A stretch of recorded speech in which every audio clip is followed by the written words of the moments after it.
খুঁজে না পাই আমার বাবারে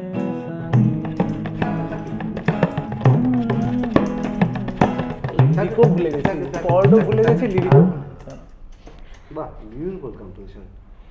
এত সুন্দর, শ্রেয়া এত ভালো গেয়েছে। তুই একটু গানের ব্যাকগ্রাউন্ডটা বলে। হ্যাঁ,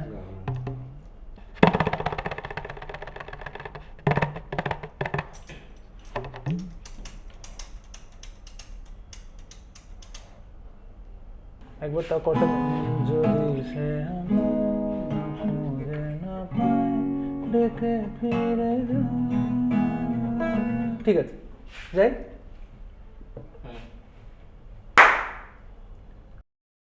হ্যালো, নমস্কার, সত শ্রী আকাল, আদাব। আমি শুভেন চট্টোপাধ্যায় বলছি। ফ্র্যাঙ্কলি স্পিকিং উইথ শুভেনের এই এপিসোডে আমার দুই অতিথি, অনুপম, গৌরব আকা গাবু। ভীষণ ভীষণ খুশি হয়েছি অনুপম, গাবু, তোরা এসেছিস। I am really grateful. তুমি ডাকলে আমরা আসবো না, হয়? হ্যাঁ, সেই না, সিরিয়াসলি তোরা যথেষ্ট ব্যস্ত, জাস্ট শর্ট নোটিসে এটা করা হচ্ছে। আর এটা এর ভাবনাটা, মূল ভাবনাটা হচ্ছে আমরা যতটুকু আমাদের গান বাজনায় অ্যাচিভ করেছি ইন্ডিভিজুয়াল লেভেলে, সেটার আলোচনা। আমরা যেরকমভাবে আলোচনা করার সুযোগ তো পাই না, খুব কম মিট করলে হয়তো কনসার্টে তুই বাজাচ্ছিস, ও বাজাচ্ছে, আমি শুনতে গেলাম, বা আমি বাজাচ্ছি, ওরা শুনতে গেল, এরকমভাবেই হয়। গ্রিন রুমে হয়তো একটু কথাবার্তা হলো, কিন্তু বসে একটু আলোচনা করলে কী হয়, যারা আগামী দিনে গান বাজনা করার কথা ভাবছে, সিরিয়াসলি প্রফেশন করার কথা ভাবছে, বা ভালো গান বাজনা করার কথা ভাবছে, প্রফেশন তো পরের কথা, তাদের একটু যদি আমরা এখান থেকে একটা সাজেশন দিতে পারি, পজিটিভ সাজেশন, কোনটা করতে হবে, কোনটা করলে ভালো হবে, কোনটা করা উচিত না, এইসবগুলো একটু মানে জ্ঞান নয়, বাট আড্ডার মধ্যে দিয়ে। আর এটার ফরম্যাটটা এরকম হচ্ছে যে এটা আমি একটা ইন্টারভিউয়ার নই, পরিষ্কার কথা। আমি আড্ডা দেবো, তোর যদি আমাকে কিছু জিজ্ঞেস করার থাকে, যদি থাকে, তাহলে করবি। তোমাকেও বলছি, তোকেও বলছি, ও অনুমতি দিয়েছে ওকে, তুই বলতে হঠাৎ। তো তুইও ওকে জিজ্ঞেস করবি, মানে আমরা সবাইকে জিজ্ঞেস করবো, যদি যা বক্তব্য আছে সেটাকে একটা সুন্দর ফরম্যাটে আমরা করব। তো যাই হোক, আমার প্রথম যেটা মানে প্রশ্ন তোদের দুজনের কাছে, একজন করে তোরা যদি উত্তর দিস, মানে what is music to you, মানে সঙ্গীতকে তোরা কিভাবে দেখিস, মিউজিকটাকে তোরা কিভাবে দেখিস?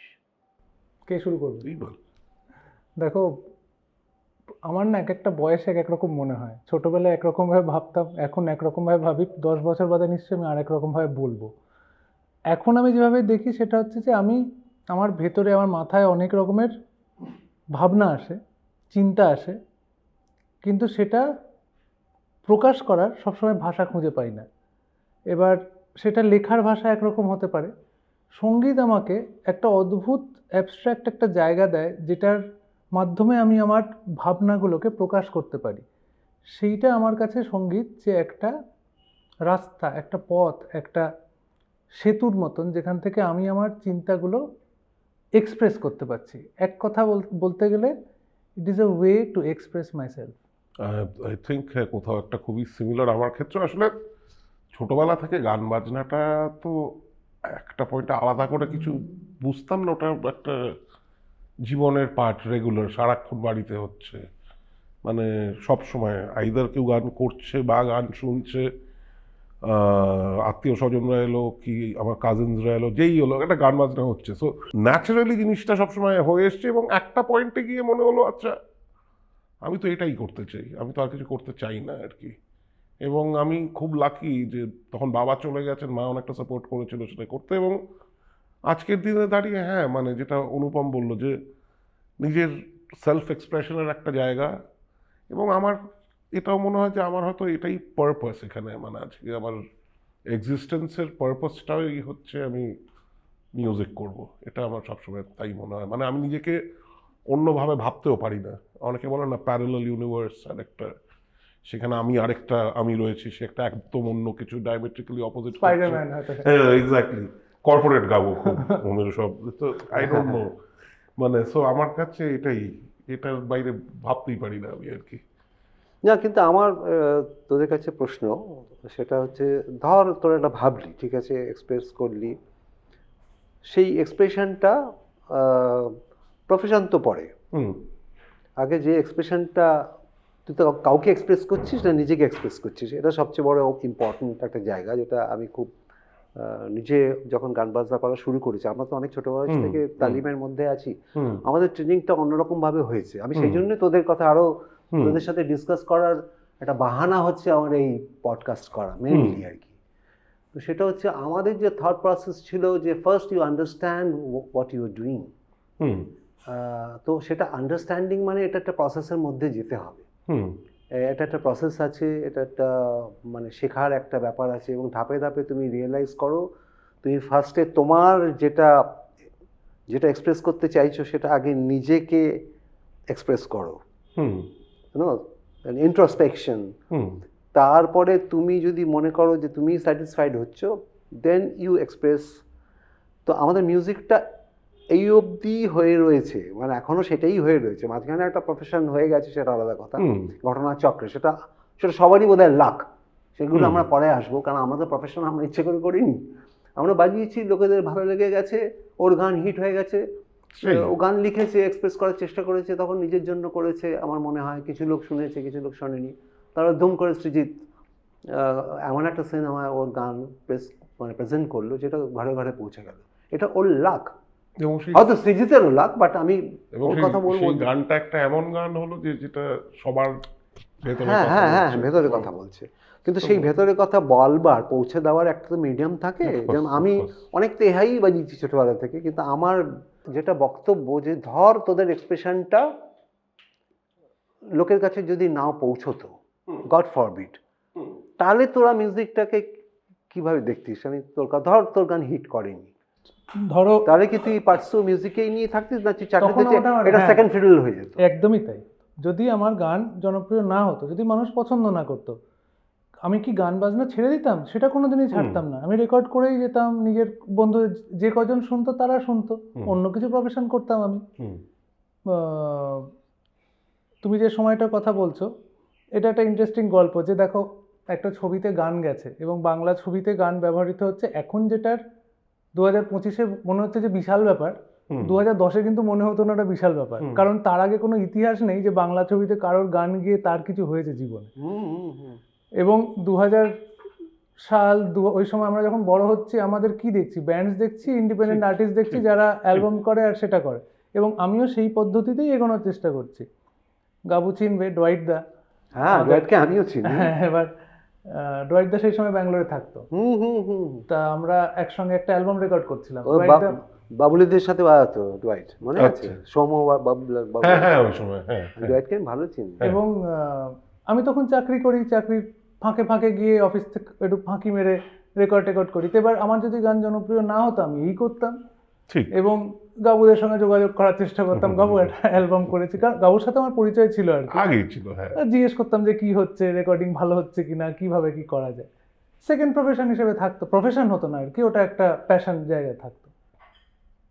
আমার ক্ষেত্রে আমি যখন আমার কলেজে যখন উঠি, কি 11 ক্লাস 11 যখন অ্যাকচুয়ালি নিজের মাথায় আমি ক্লাস 11-এ থাকার সময় বললাম আচ্ছা ঠিক আছে, আমার আছে 11, 12, first year, second year, third year, এই 5টা বছরের মধ্যে প্রফেশনালি আমাকে একটা এমন জায়গায় আসতে হবে যাতে গ্র্যাজুয়েশনের পরে I can do this full time. আর ইনকেস যদি না হয়, ওর মতোই আমার ছোটোবেলার থেকে আমার বাড়িতে রেয়াজ করিয়েছে। এই জায়গাটা আমি জানতে চাই, কি রেয়াজ করিয়েছে? কি সবচেয়ে মজার ব্যাপার, আমার ড্রামসের গুরু হচ্ছে দুজন গিটার প্লেয়ার, আমার বাবা এবং নীলদা। তো মনিদা ড্রামস জানতেন, হ্যাঁ, হ্যাঁ। টেকনিক জানতেন? হ্যাঁ, ও, আমার বাবার wow. ব্যাপারটা ছিল, আমার বাবা অরিজিনালি কিন্তু তবলা প্লেয়ার, ঠিক আছে, সো রিদম থেকে এসে অবভিয়াসলি ড্রামস এক্সপ্লোর করছে, বাট দেন বাবার গিটারের প্রতি ভালোবাসাটা ছিল।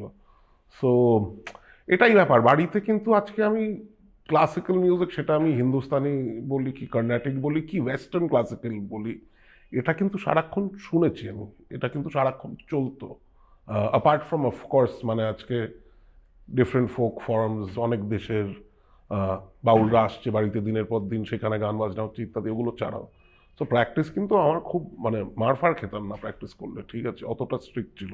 ইভেন যখন গিটার শিখেছি, যখন ড্রামস প্র্যাকটিস করছি, তো আমার ওটাই ব্যাপার ছিল যে আচ্ছা ঠিক আছে, তাহলে আমার কাছে এখন 5টা বছর আছে, দেখি যদি না হয় তাহলে এই যেটা অনুপম বলছে যে ভালোবেসে ওটা করব।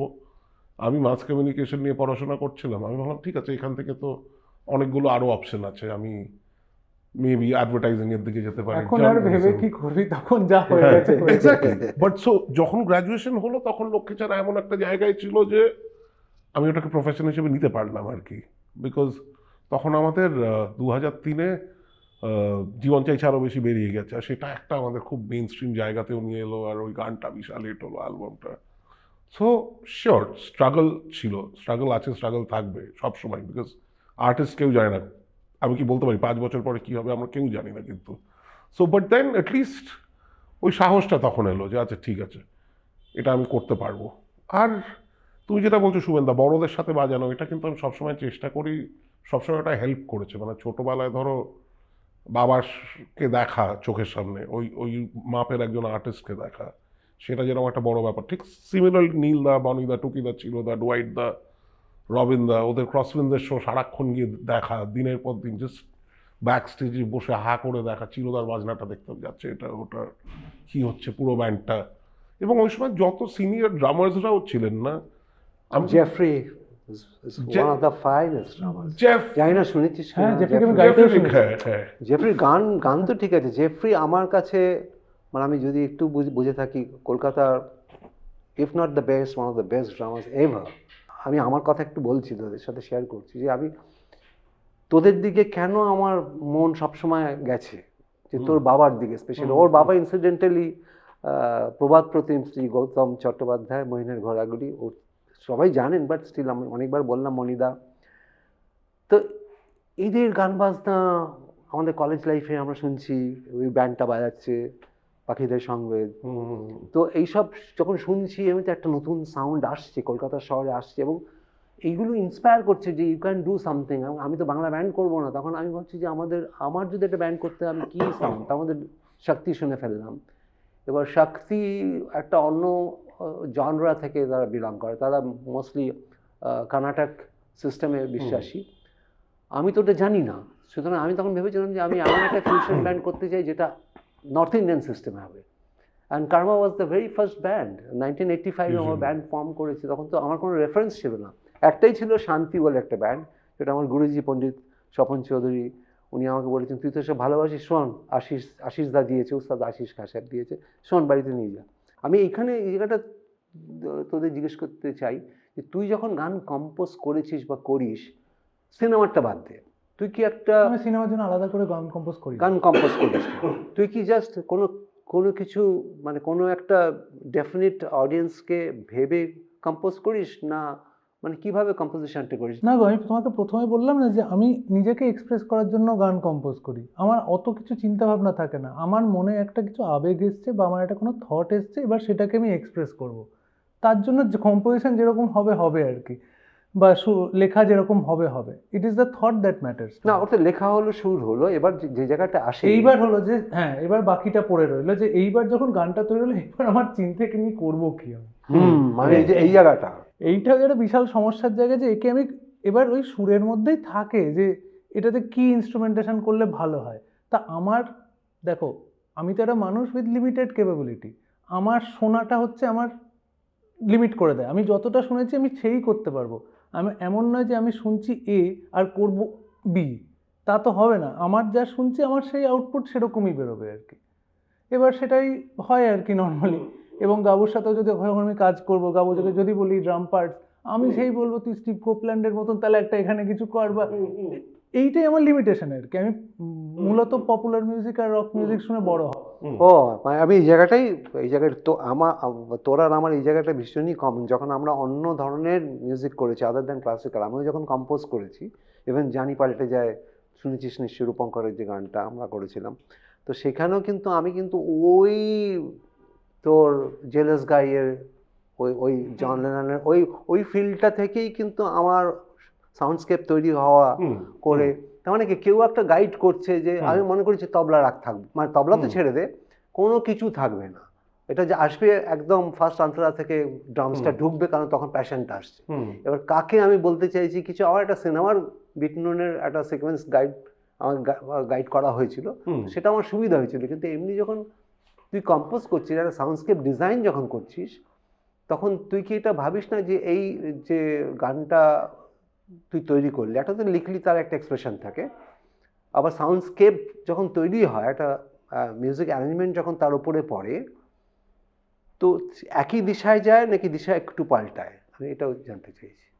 এবং সেটা তো তোকে কে হেল্প করে, মানে তুই একাই করিস না তুই একটা দলবল নিয়ে বসে একসাথে বসে দেখ আমি এটা ভাবছি, এরকম কিছু? দেখো এখনকার কাজকর্মের না খুব জিনিসপত্র ঘেটে গেছে, কারণ এখন এই অ্যারেঞ্জার প্রোগ্রামার বলে একজন মানুষ থাকেন, মানে সেটা চিরদিনই ছিল এবং এখন সেটা রিমোট হয়ে গেছে অনেক সময়।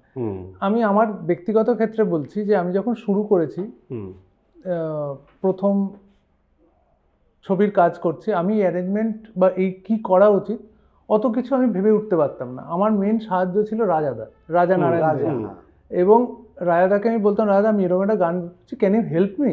তো রাজা অনেক আমায় সাহায্য করতো, যে এখানে তুমি যদি একটা এইরকম একটা পিয়ানোর লাইন যায়, এখানে যদি একটা গিটার লাইন যায় তাহলে ভালো হয়। আমি বললাম বাহ, এ তো ভালো আইডিয়া দিচ্ছে। এবং সেই করে আমরা বেশ কয়েকটা কাজ একসঙ্গে করেছি এবং রাজাদার থেকে আমি অনেক কিছু শিখেছি আর কি, যে কিভাবে ভাবছে মানুষটা। তারপরে আস্তে আস্তে সুবিধা হয়ে গেছে, আমার ম্যাচুরিটি হয়েছে, আর একটু আমারও কিছু আইডিয়া আসছে এই করে, যে এইখানে এই দেখো তোমরা যে ফর্ম অফ গান বাজনাটা করো, আমারটা তো একটু আলাদা, আমারটা খুব স্ট্রাকচার্ড, এবং আমার এই 3.5 মিনিট 4 মিনিটের গানের মধ্যে বিশেষ কিছু করার থাকে না।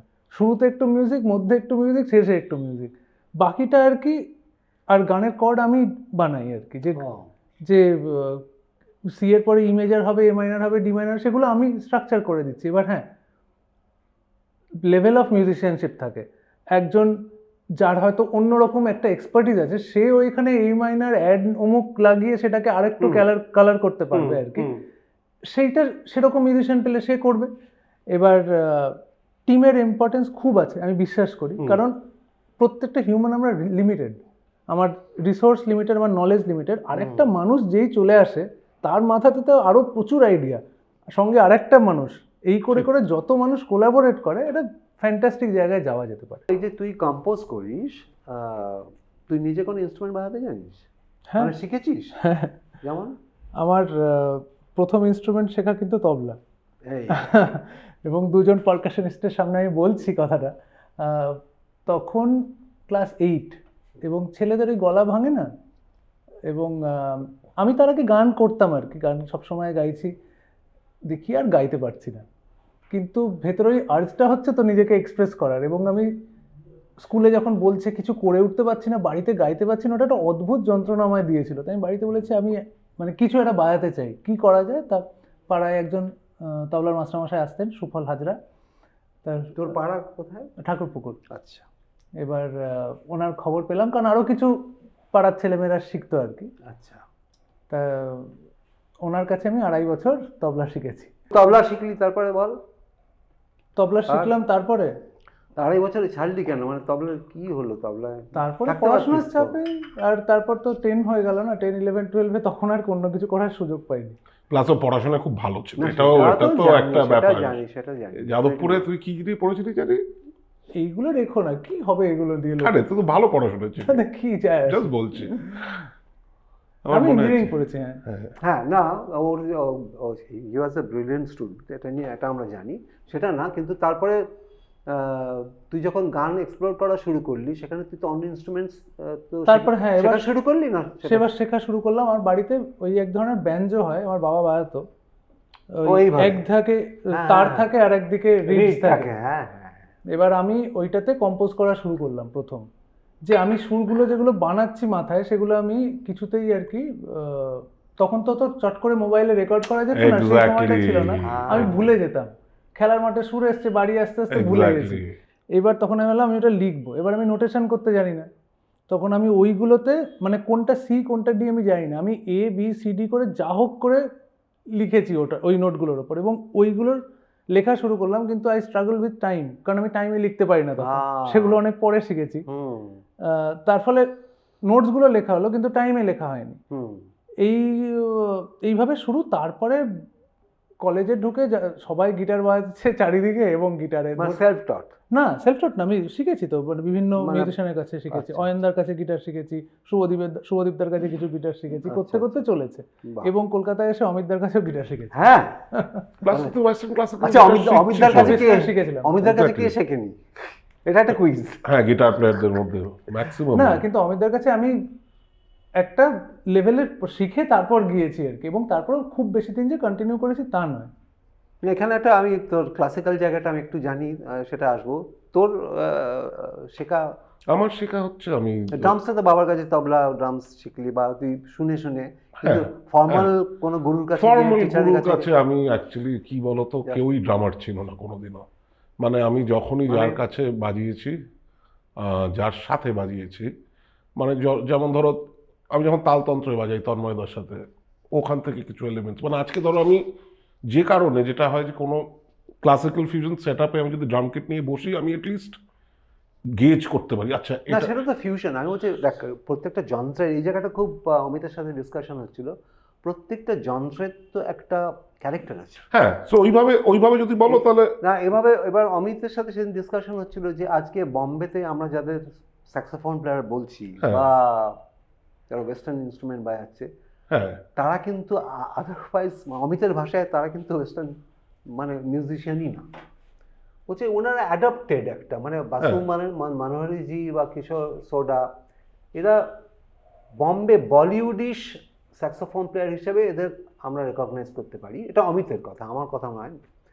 কিন্তু ওরা ওই যন্ত্রের যে নোয়ান্সেস যেটা ডিমান্ড করে, সেইটা কিন্তু ওরা কোনোদিনও সেটা সুযোগ পায়নি, বা তাকে আমি বলতেই পারবো না যে এটা ফ্যান্টাস্টিক স্যাক্সোফোন প্লেয়ার। যেটা সাধারণ লোক যারা বলবে যে মনোহরিজি কিংবা কিশোর সোডা যেরকম বাজিয়েছে আর ডি বর্মন সাহেবের গানে বা অন্য গানেও, they played fantastic saxophone player. Amit বলছে না, ওটা বলিউডিশ কথাটা বলতে হবে।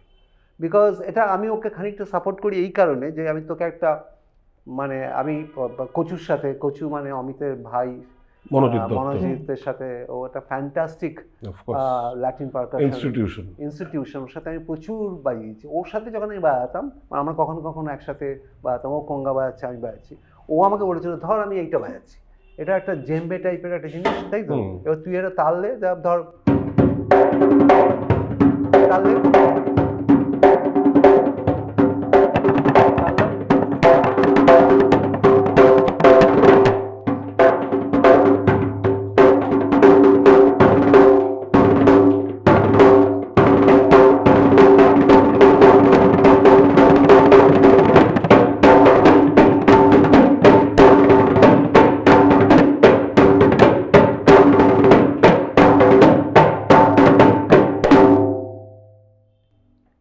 এইটা কিন্তু জেম্বে বাজানো নয়। হ্যাঁ, এটা কিন্তু অনেকটা বলিউডিশ যেটা স্যাক্সোফোন, আমি এটা বাজালাম, গ্রুপটা নিলাম, তারপরে কিন্তু পুরোপুরি বাজছে এটা এই ফিঙ্গারিং, যেটা কচু বলেছিল this is not a fingering at all. আমি যেটা বাজবি কিন্তু আমি তো শিখিনি ওটা, না শিখে পাণ্ডিত্য ফলাচ্ছি। এবং এর মধ্যে তবলার এলিমেন্ট ঢুকিয়ে একটা অন্য সাউন্ড হয়তো এটাতে আমি বার করলাম, সেটা বলতে পারিস হ্যাঁ সুমনদা এটা তো অন্য কিছু বেরোলো, এইটা হতে পারে। কিন্তু আমাকে সারা পৃথিবীর কোনো জেম্বে প্লেয়ার আমাকে অ্যাকনোলেজ করবে না। এবং সেটা কিন্তু এখানকার যে গিটার প্লেয়িং আমি দেখি, যখন যারা, আমি কাউকে নো অফেন্স টু এনিবডি, যারা এখানে রেকর্ডিংয়েও বাজাচ্ছে বা তাদের প্লেয়িং দেখে আমার মনে হয়, মানে আমি যেহেতু অমিতের সাথে I grow up with Amit, এবং luckily I have played with some of the best guitar players of the world actually. When I met mainly, Counting Crows, ওর সাথে আমার ব্যান্ড আছে, আমরা একসাথে বাজাই। তারপরে আমি অনেকের সাথে বাজিয়েছি, যাক সেটা না বলি ভালো এখন। তো সেখানে তাদের গিটার ধরাটাই তো আলাদা, তাদের অ্যাপ্রোচটাই তো আলাদা, তারা একটা কর্ড থেকে আরেকটা কর্ডে যাবে, যে মুভমেন্টটা একদম আলাদা, বিকজ তাদের ট্রেনিংটাই আলাদা, and that is meant for this instrument. আমি একটা কথা বলতে পারি এখানে, হ্যাঁ, আমি কলকাতা শহরের ড্রামার, ঠিক আছে, আমি এখানে বড় হয়েছি, রক মিউজিক শুনে আমার সব কিছু দিয়ে। আমি নিউ ইয়র্কের ড্রামার হতে চাই না। আমি যখন বিদেশিদের সাথে কাজ করি, তারা আমার ড্রামসটা পছন্দ করে কারণ আই হ্যাভ মাই সাউন্ড, আর আমার গ্রামারটা একদম ঠিক আছে ড্রামসে, বুঝতে পারছো শুভেন্দা? সো এখানে আমার কোথাও মনে হয় যে একটা মানুষের পার্সপেক্টিভ, তার বেড়ে ওঠা, তাকে একটা ইউনিক জিনিস দেয় তো, অ্যাবসলিউটলি সেটা খুব ইম্পর্টেন্ট কোথাও একটা। মানে আজকে রুডি ওয়ালাং যখন ব্লুজ বাজাচ্ছে, it's as authentic as anyone, কিন্তু উনি যেহেতু শিলংয়ের, ওনার যে একটা সাউন্ড আছে ওটা কিন্তু আমেরিকানদের মতো নয়। না, তো যেই মুহূর্তে উনি ব্লুজ ফেস্টিভ্যালে বাজাতে উঠলেন, তখন কিন্তু সবাই ভাবে আচ্ছা এটাকে, ইউনো, আই মিন, সো কে জানে, আজকের দিনে দাঁড়িয়ে আমার ডেফিনেটলি মনে হয় যে কজন আমরা এখানে ওয়েস্টার্ন ইনস্ট্রুমেন্ট বাজাই বা ওটাকে পার্সু করি, যারা অ্যাটলিস্ট বিদেশে গিয়ে ফেস্টিভ্যালসগুলো বাজাচ্ছি, তারা কিন্তু অতটাই শিখেছি, নিজেদেরকেও শিখিয়েছি। আমি বলতে চাইছি নতুন জেনারেশন যারা শুভেন্দা, তারা কিন্তু প্রত্যেকে তাদের বেসিক্স খুব ঠিক রেখে ফাটিয়ে বাজাচ্ছে নতুন বাচ্চারা। অফকোর্স আমি মানে ওই বেসিক ঠিক রেখে, হ্যাঁ। আমি এই জায়গাটাই তো বলছি, আমি তোকে হ্যাঁ, হ্যাঁ। কন্ট্রাডিক্ট করছি না। হ্যাঁ, যে বেসিকটা আজকে সম্বিত যখন ড্রামস বাজাচ্ছে, আমি সম্বিত কি অন্য কিছু বাজাচ্ছে? তোদের ঠিক, মতনই, ঠিক। তোদেরই তো ফলো করে ও বাজাচ্ছে, না না, ও খুবই বা অসাধারণ বাজাচ্ছে। না যাই বাজাচ্ছে। হ্যাঁ। এবং তুই যে অসাধারণ বাজাচ্ছে সম্বিত বলছিস, তার মানে সম্বিতকে তুই অ্যাকনলেজ করছিস as a Of good course, drummer। of course. কিন্তু সম্বিত যখন আমাদের সাথে বাজাচ্ছে, তখন কিন্তু সম্বিত নিজেকে চেঞ্জ করছে। একদম। কিন্তু আবার যখন হেভি মেটাল বা যা খুশি ও বাজায়, সেগুলো কিছু আমি বুঝি কিছু বুঝি না, কিন্তু সেখানে ও তো সবারই দিকে অ্যাপ্রিসিয়েশন পায়, এবং সেই সাউন্ড ওর যে ঠিক। বাজানোটা যখন আমি বিদেশে অনেককে শোনাই, ঠিক। বলছি he is very good man, he is ঠিক। Doing very good. সেখানে কোথায় কিন্তু একবার অডিশন পাঠিয়েছিল, কিসের জন্য?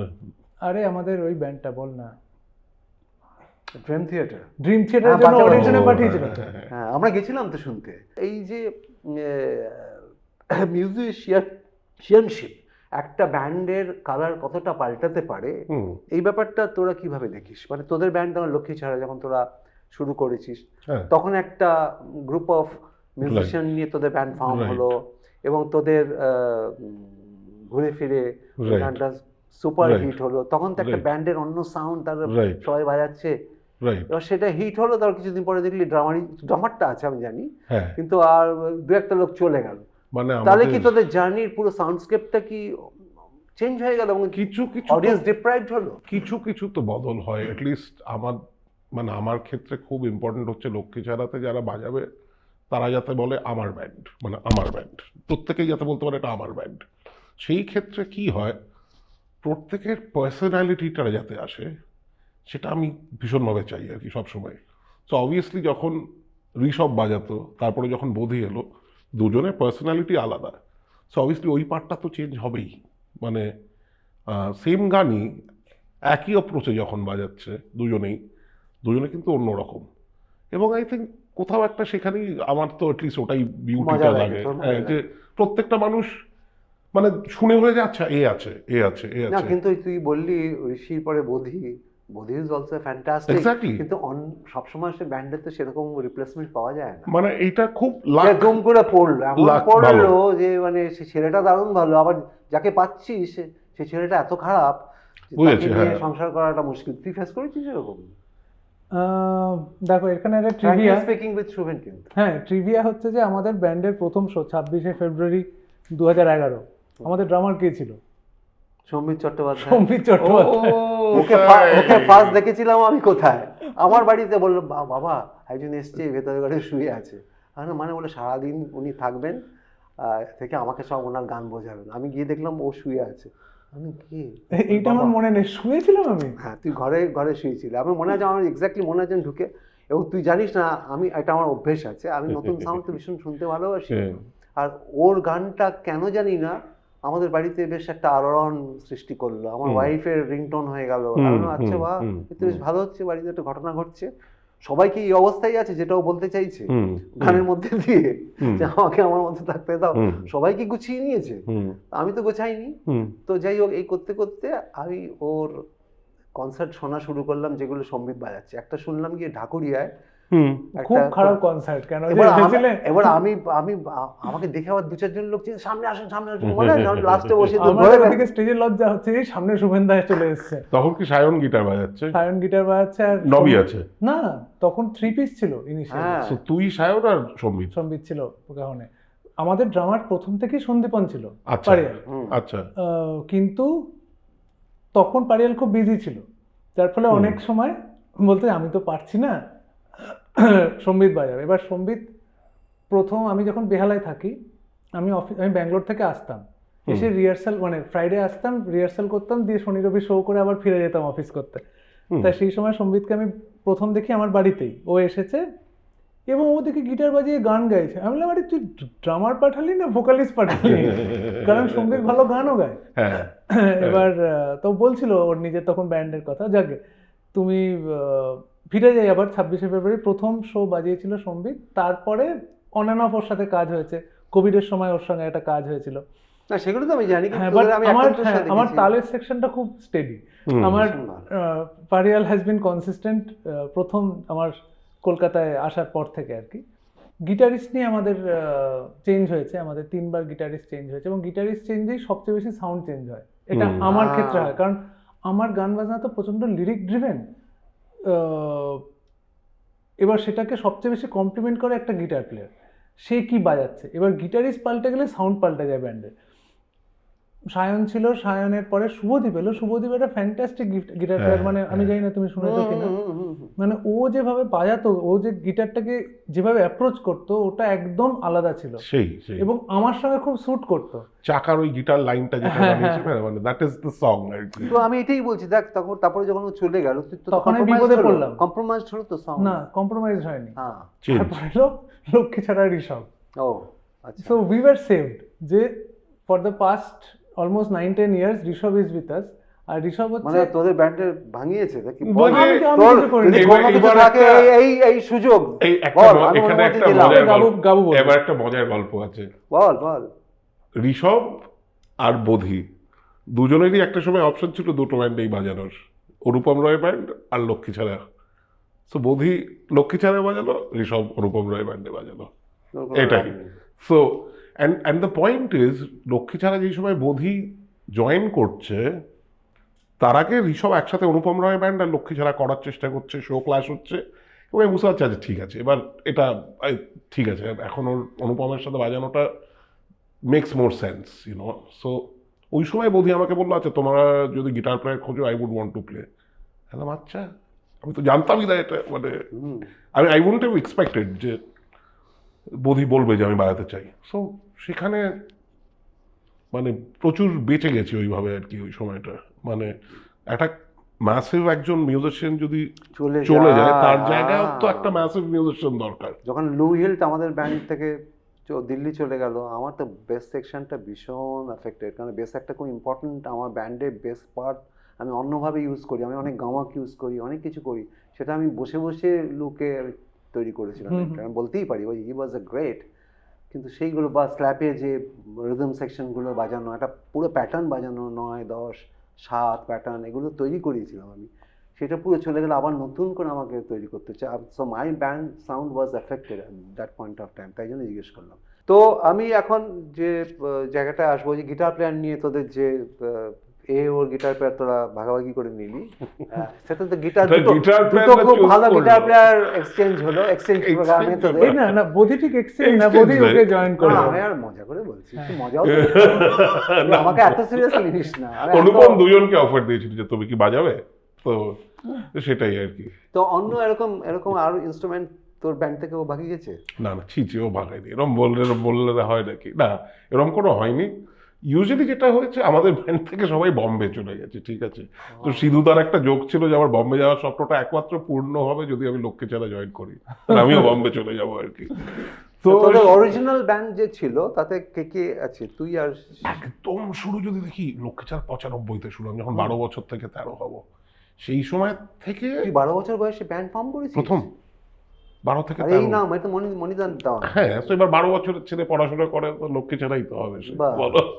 তো উনি চেয়েছেন তখন যে 12 বছর বয়সে তুই একটা ব্যান্ড কর। This is wonderful thing. কারণ বাচ্চাবেলা আমরা বন্ধুরা এমনি গান বাজনা করতাম। তো লক্ষ্মী ছাড়া শুরুটা যেটা মজাটা হচ্ছে, বাবা আর্লি 90s-এ একটা এরকম দূরদর্শনের জন্য মিনি সিরিজ পিচ করেছিল, যেটা 90s-টা তখন বাংলা গানে কি ম্যাসিভ একটা সিন, মেইন স্ট্রিম বাংলা গান ভাবো, তখন জীবনমুখী গান হচ্ছে, অনেকে অনেক কিছু করছে, রেডিও সাপোর্ট।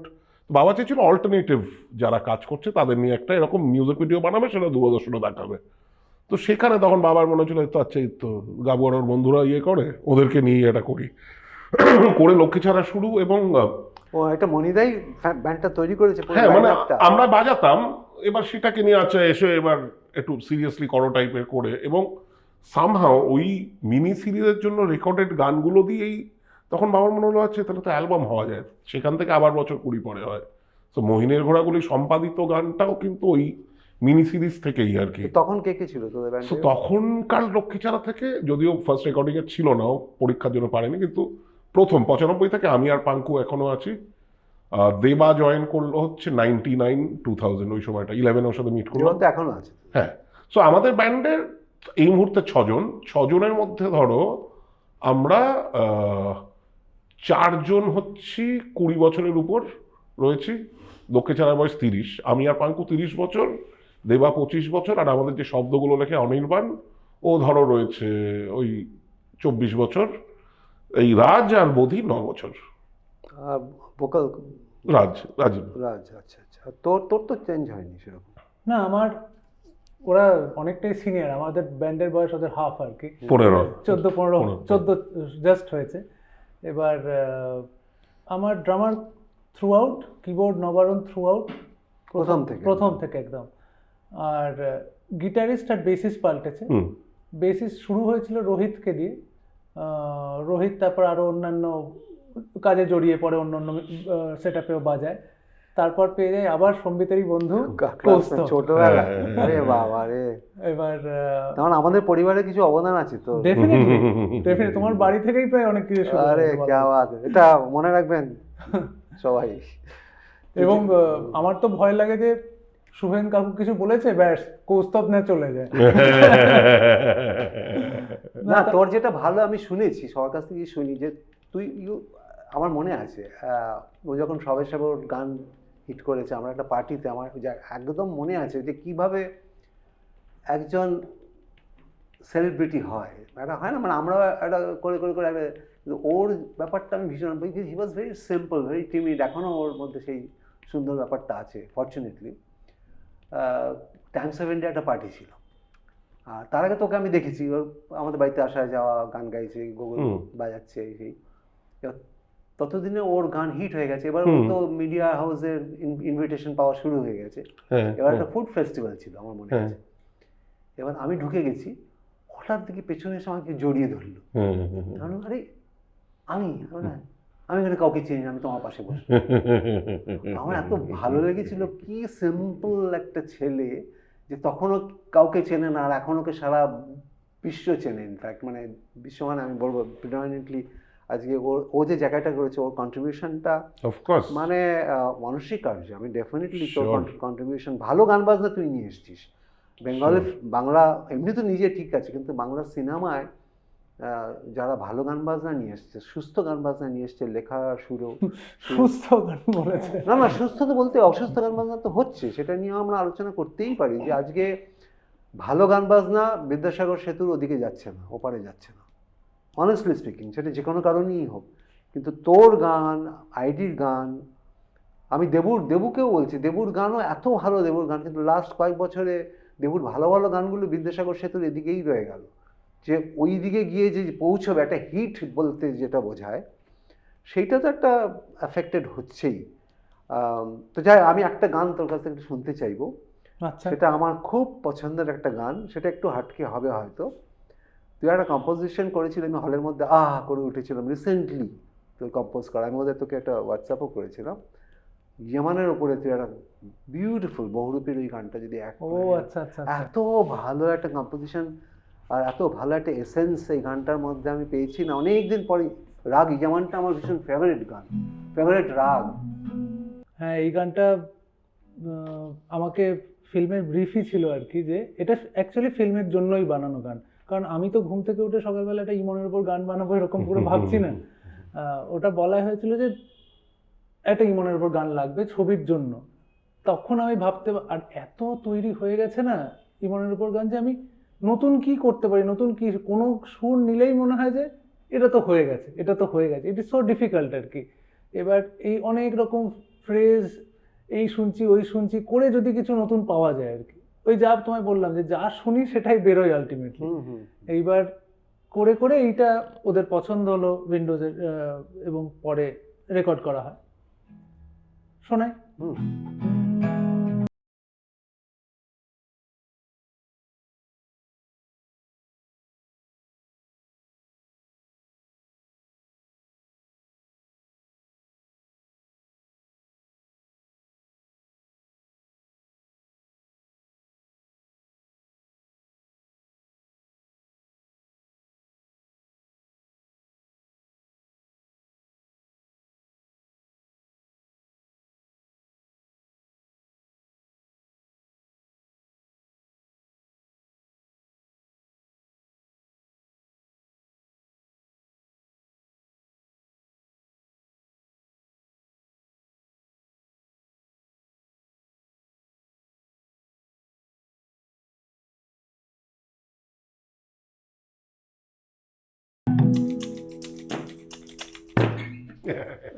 বাহ বাহ বাহ বাহ।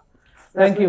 কেউ তো শুনতে চাইলো, এটা অতটাও মানুষ শুনতে চায় না। একটা জায়গায় খুব পপুলার আর কি গানটা, লোকে শোনে, কিন্তু এটা not one of my important songs আর কি। না না, ইম্পর্টেন্ট দেখ, এটাই তো কথা, যে এটা আবার পরের আলোচ্য বিষয় এটাই, যে আমরা তো আপগ্রেড করবার চেষ্টা করছি নিজেদের সব রকম ভাবে। অডিয়েন্স কি তোর মনে হচ্ছে নিজেরা আপগ্রেডেড হচ্ছে? মানে এটা খুব অনেস্টলি বলবি, বিকজ এই আলোচনাগুলো কিন্তু পলিটিক্যালি কারেক্ট হোস না। অডিয়েন্সের কোনো দায় নেই নিজেকে আপগ্রেড করার। কেন যায়নি? দায়টা আমাদের। আমরা তো এই প্রফেশনে আছি, অডিয়েন্স যা শুনতে চাইবে আর কি বলবো আমরা। আমি সেইটা না, তোকে বলতে হবে না, কিন্তু তুই একটা গান করছিস, তোর তো একটা ইচ্ছা হয় যে ভালো ভালো গানগুলো ভালো ভালো জায়গায় গাওয়া। আমরা যেরকম সবসময় চাইছি যে ডোভাল মিউজিক কনফারেন্স আজকে প্রায় ধর আমি 30 বছর বাজাচ্ছি, আমার তো মনে হয় যে ইস, আবার সেই অডিয়েন্স, একটু ভালো অডিয়েন্স কেন হচ্ছে না? হচ্ছে, কিন্তু আরেকটু ভালো, মানে পড়েছিল মাঝখানে, খুব পড়েছিল, এখন আমার মনে হচ্ছে একটু ভালো। এটা তো মনের মধ্যে সবসময়ই হচ্ছে। আমরা তো সেই কষ্টটা পাচ্ছি, তোরা কি সেই কষ্টটা পাস না? যে মানে ভালো গান যে তুই আমাকে বললি কতদিন পরে এই গানটা, মানে তোকে তো একটা আমি কোথাও একটা আনন্দ দিলাম না, মানে যে এই গানটা কেউ তো শুনেছে আর কি, সেইটা আর কি। হ্যাঁ, আমার আসলে হয় যে এই অনেক কটা গান বেরোয়, কিছু গান খুব জনপ্রিয় হয়, কিছু গান হয় না, সবার ক্ষেত্রেই তাই আর কি। এবং যেগুলো হয় না তাদের জন্য একটু মন খারাপ হয় আর কি। ভালো গান মানে এটা জনপ্রিয় হওয়ার অনেক গান কি হয়, এই ভালো খারাপ এত কঠিন না বলা, যে কোনটা ভালো, কেন ভালো, কার জন্য ভালো। খুব। তুই কতদিন ধরে স্টেজে গাইছিস? তোর এই গানটা হিট হওয়ার পরে এই স্টেজে কেউ আমাকে আমার মতো থাকতে দাও, যবে থেকে জন্মেছি আমি প্রায় এই সঙ্গীত জগতে 2010 থেকে, 10-এর পুজো থেকে। এবার তুই আমাকে বল, এটা অনেস্টলি বল, যে মূলত বেঙ্গলি অডিয়েন্সের জন্য তুই এই দুই প্রান্তের, মানে আমাদের এখানকার এবং বাইরের, মূলত আমেরিকার, এই অডিয়েন্সের মধ্যে কি কোনো ফারাক দেখতে পাচ্ছিস? দেখতে পারলে কি দেখতে পাচ্ছিস? দেখো, এটা অনেস্টলি বল, কারণ এটা বললে কি হবে, দু তরফেরই লোক তোদের শুনে একটুখানি আমার মনে হয় একটু সচেতন হবে, যে অনুপম বলেছে আমাদের একটু ওর গান বাজনাটা একটু ঠিকঠাক হয়েই শোনা দরকার।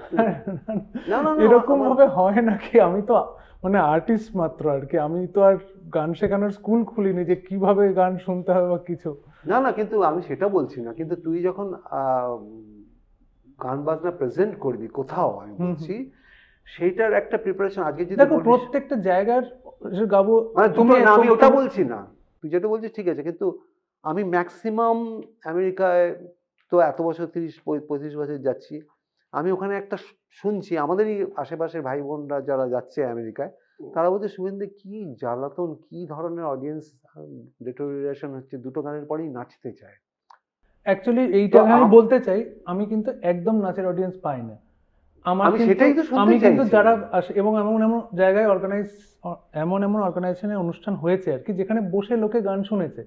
এবার এবং সেখানকার যারা হোস্ট করছে তারাই বলেছে দাদা অনেকদিন বাদে এখানে লোকে বসে গান শুনলো আর কি। এবার আমার গান বাজনা কিন্তু নাচের গান বাজনা নয়, গাবু আমার সঙ্গে বাজিয়েছে, তুমি এতদিন শুনেছো, আমার দ্যাট ইজ নট মাই ফোর্টে। এবার আমাকে নিয়ে যাওয়া হচ্ছে ফর আ সার্টেন পারপাস আর কি, আমার পারপাস ওটাই আর কি। এবার যদি সত্যি কোনো অডিয়েন্স নাচতে চায়, তার জন্য তো এত আর্টিস্ট আছে, আমাকে দিয়ে তো সেটা করানোর কোনো প্রয়োজন নেই। আমি যেটুকুনি পারি আমি সেটুকুনি পারি। কিন্তু তুই রিসেন্টলি, আমি বলছি এটা, আমি ফ্র্যাঙ্কলি স্পিকিং উইথ শুভেন, আমি এটা ফ্র্যাঙ্কলি তোকে বলতেই পারি, তোর প্রেজেন্টেশনের একটা অদ্ভুত ট্রান্সফরমেশন আমি প্রথম কনসার্ট তোর দেখেছি, অলমোস্ট ধরে নিতে পারিস, মানে ওগুলোকে যদি কনসার্ট হিসেবে ধরো আর কি না, কিন্তু এখন আমি দেখছি তুই you behave like a rock star on the stage. তোর পার্সোনালিটি, তুই অডিয়েন্সকে কথা বলাচ্ছিস, এবং ওই যদি কেড়ে নিতে পারে যখন তুই, অডিয়েন্স কিন্তু নাচছে, আমি নিজে দেখেছি, এবং তুই কিন্তু সেটা এনজয় করছিস। তার মানে তুই নাচের গান গাছ না, এটা নয়, বা তুই চাইছিসও যদি কেড়ে নিতে বলে, তো যদি কেউ নাচে তাহলে আমি I don't no, it's not a নাচের গান। কিন্তু বৌদিমণির কাগজওয়ালাও তো নাচের গান না, দ্যাট ইজ আ ডিফারেন্ট, সেখানে তো নাচছে, আর রূপঙ্কর কেঁদে কেঁদে বলছে, ওই 6-8 কিন্তু নাচটা অটোমেটিক আসবে আর কি, গানের কথাবার্তা আসবে কি ভাই। আই থিংক এক্সপ্রেশন দর্শকদের ওটাই আনন্দ পেলে নাচতে শুরু করে দেয়। হ্যাঁ, এবার নাচটা কিরকম নাচ আর কি, নাচেরও তো না, আমি বলছি না যে তুই ইনস্টিগেট করছিস, কিন্তু তোর মুভমেন্ট যেটা আমি দেখছি, এটা তোকে আমি অ্যাকিউজ করছি না, কিন্তু মনে হচ্ছে বাট যে ইট ওয়াজ অলওয়েজ লাইক দ্যাট। শুভেন্দা, সম্বিতকে জিজ্ঞেস করো, আমি তো একইভাবে পারফর্ম করি। আমার কিন্তু খুব বেশি, আগে আরো বেশি লাফালাফি করতাম, এখন অনেক কমিয়েছি বরং। ও বাহ, গামো দেখেছে আর কি। তুই কি তুই চেঞ্জ দেখেছিস কি আমার দেখেছিস ফ্র্যাঙ্কলি বল? লাস্ট কিছু বছরে না, আমি শুরুর দিকে তোর শো অ্যাকচুয়ালি আমি সায়নদের সাথে তোর বোধহয় একটা শো দেখেছিলাম অনেক আগে, সায়ন পাড়ি হাইল্যান্ড পার্ক বা কোথাও একটা হ্যাঁ, এরকম। তা হতে পারে। তুই আমার সাথে বাংলাদেশের অনুষ্ঠান করেছিস। হ্যাঁ, ওটা তো তুই না, already- তোর সেই ইমেজ নেই, মানে তোর ডেফিনেটলি সেই ইমেজ নেই যে তুই মানে দুটো গানের পরেই নাচাবি, সেটা নয়। কিন্তু আরে নাচতে পারবে না, আমার তো কান্নার গান, রুমাল নিয়ে বসতে হবে ওখানে, নাচবে কি করে? তুই কেন সবাইকে কাঁদা, এই দায়িত্ব আমি কি করবো? ওই গানগুলো জনপ্রিয় হয়। কাঁদা না। আর তুমি যাকে ভালোবাসো কিন্তু নাচো দেখি, তুমি খুব 7 অসাধারণ। মাত্রায় যদি রুমাল নিয়ে চোখ মুছতে মুছতে নাচো। আর তুই সেটা দিকে হাসিস স্টেজে, কারণ আমি তোর তো হাসি। পুরো একটা পার্সোনালিটি, খুব হাসির পার্সোনালিটি। আরে সব গানে তো এটা তো খুব একরকম। খারাপ ব্যাপার, আর্টিস্ট হাসছে জনগণ কাঁদছে, এটা তো, এই ব্যাপারটা তো ঠিক না যে এখন তুই হাসছিস। আরে তুমি এই ব্যাপারটা মজা করছো বলে হাস। এইটা কি ব্যাপার, এটা তো আমি একটু বুঝতে পারলাম না। হ্যাঁ। তো যাই, আচ্ছা তোদের কাছে সেলিব্রিটি বস্তুটা কি? আরে বাবা রে, একটু বল না, মানে সেলিব্রিটি বলতে তোরা কি বুঝিস? মানে তোদের বলছি না, তোরা তো ডেফিনেটলি সেলিব্রিটি, উনি সেলিব্রিটি, মানে এটা কি? মানে আমি এখনো বুঝতে পারলাম না, এটা খায় না মাথায় মাকে, অনেস্টলি বলছি, আমি বুঝিনি। না দেখো, সেলিব্রিটি শব্দটার মানে হচ্ছে যাকে নিয়ে সেলিব্রেট সেলিব্রেট করা হয়। হ্যাঁ। মানে সে কিছু একটা করেছে বা কিছু সমাজকে কিছু একটা দিয়েছে, যাকে তাই জন্য সমাজ তাকে সেলিব্রেট করে। হ্যাঁ, এইটুকু অবধি তো বুঝি আমি। যে এরপর popular, আমি জানি না তুমি কি বলতে চাইছো। যে পপুলার, যার সাথে লোকে ছবি তুলতে চায়। হ্যাঁ, আমাকে লোকে জিজ্ঞেস করলে বলে, আমি বলি আমি হ্যাজ বিন। বাংলা ব্যান্ড যখন মেন স্ট্রিম ছিল তখন আমি সেলেব ছিলাম, এখন হচ্ছে আমি ক্রিটিক্যালি অ্যাক্লেমডের দিকে যাচ্ছি। শুধু মিউজিশিয়ানরা চেনে আমাকে। That's good. আমার কাছে ওটা তো মনে হয় আমাদের জীবনের ওটা value, অনেক আলটিমেট বেশি। লক্ষ্য হচ্ছে যে মিউজিশিয়ানের কাছে তুমি সেলিব্রিটি। আমি এটাই বলতে চাইছি, এই পয়েন্টটাতেই আসতে চাইছি যে জনগণ বলছে সেলিব্রিটি, ওটা একটা আলাদা ডেফিনেশন। অ্যামাংস দ্য মিউজিশিয়ান, আমরা তো এখন মিউজিশিয়ানরা কথা বলছি, সেখানে আমাদের ডেফিনেশনটা আমাদের কাছে একটু অন্যরকম হওয়া উচিত না? যে আর উই রিয়েলি সেলিব্রেটেড, মানে অ্যামাংস মিউজিশিয়ান, আমি যে কাজটা করছি মিউজিশিয়ান, আমি ওরম বলছি না, এখানে তো পলিটিক্স আছে, অনেক কিছু আছে, সেটা না, কিন্তু ভেতর থেকে আমার কাজটা মিউজিশিয়ানদের ভালো লাগছে তো, মানে আমাই রেসপেক্টেড? সেটা তো সবসময় মনে হয়, সেটা তো তোর সবার। মনে হয় না হ্যাঁ সেটা? হ্যাঁ, হ্যাঁ। সেটা তো হতেই হবে। তুমি একটা ফ্র্যাটার্নিটির সঙ্গে কাজ করছো। ওটাই তো সবচেয়ে বড় সেলিব্রেশন। হ্যাঁ, মানে তোমার পাশের লোকটা যে বলে যে জঘন্য গান হয়েছে, এরকম যদি সে ভাবে আর কি, তাহলে তো খুব মুশকিল।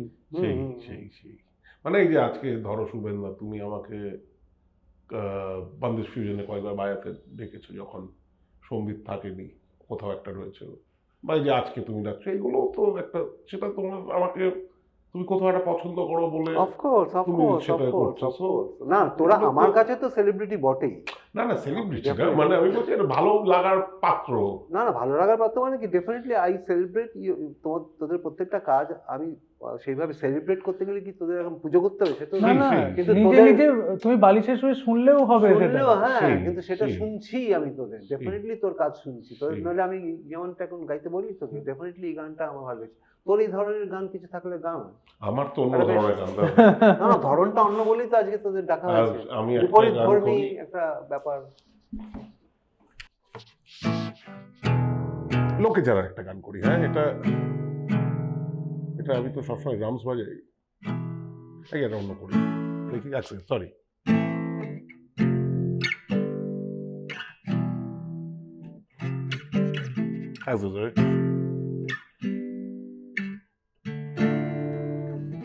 আচ্ছা, তো এটা একটা 2013-তে একটা ছবি বেরিয়েছিল ডামাডোল বলে, তাতে আমার কম্পোজিশন ছিল। আর এই গানটা শ্রীজাতদা লিখেছিল ছবিটার জন্য। আর যা হয় যে আমার ছবির গান তো আর, ফার্স্টলি আমি গায়ক নই, এখন সবাই গাওয়া শুরু করছি, আর আমার ছবির গান তো কেউ গাইবে না, আর আমি আমার ব্যান্ডের সাথে আমার ব্যান্ডের গান করি, সো এটা খুব একটা গাওয়াও হয় না কোথাও, তো একটু জাস্ট করছি।